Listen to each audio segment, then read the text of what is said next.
Hi everyone, it's Jolie Boucher, and today I'm very excited to show you how you can add headers to your Google Keep notes.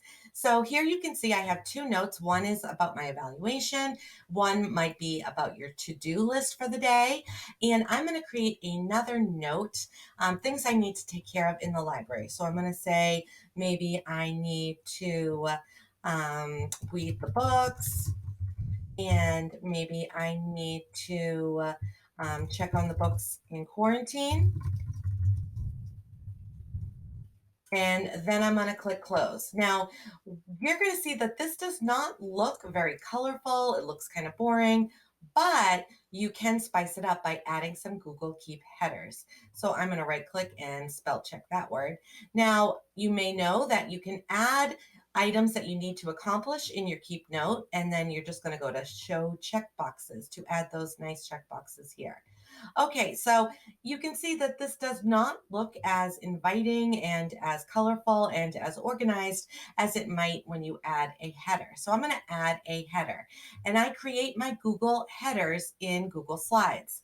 So what I do is I go to File, Page Setup, and I create a custom page setup of 6 by 3, 2 3/4 of an inch, and click Apply.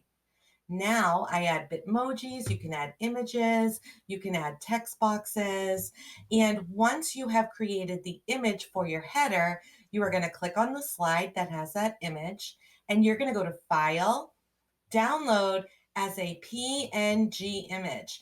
And this will take the slide and it will change it into an image. So now when I go to my Google Keep headers, I can click on Add Image, and I can select the image, or I can just drag and drop like so.